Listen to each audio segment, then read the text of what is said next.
Good morning, Candace. Hi, Doyle. How are you? I am fantastic. Thanks for asking. Well, thank you so much for joining me. I really appreciate it. Glad to be here. Money Smart Week kicks off in a few short days. Can you tell us more about that? Yes, Money Smart Week is April 21st through the 28th, and is part of Financial Literacy Month, actually.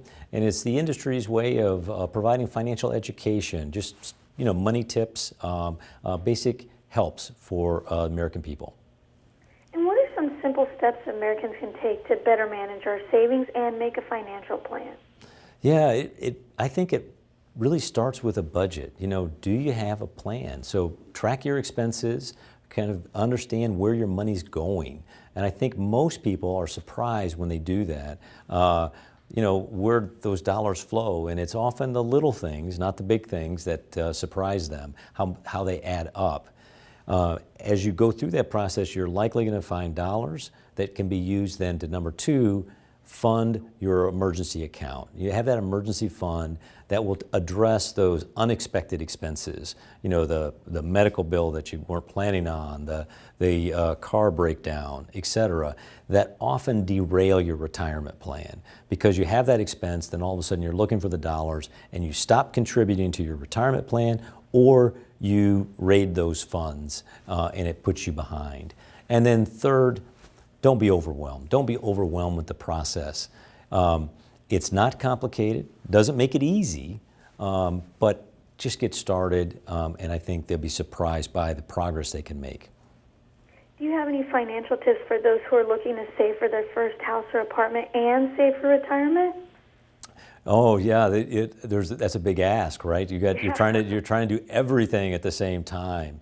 And I think really my biggest tip there would be think about your choices. What are your priorities? Prioritize those. And the good news when you've got all those things to save for is what's important. You really have a tangible goal that will help you say no to those frivolous purchases that get in the way of planning. And what are some helpful tips for diversifying assets, preparing for retirement, and developing longer-term financial strategies, despite the market volatility? Yeah, the key there is where you're at in your retirement planning journey. Someone that's close to retirement has got a different risk profile than the 20-something just starting out.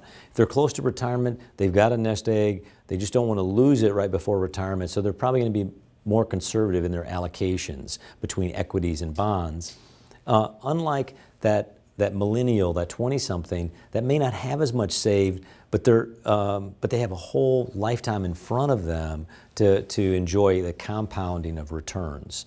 And what we find in some of our surveys is oftentimes that young person is also the most conservative, ironically, because probably they've got such a small nest egg that they don't want to lose it, yet the reality is they can be more aggressive. They can be more aggressive again because they have a long time in market and they can survive any market volatility over the course of their investment lifetime.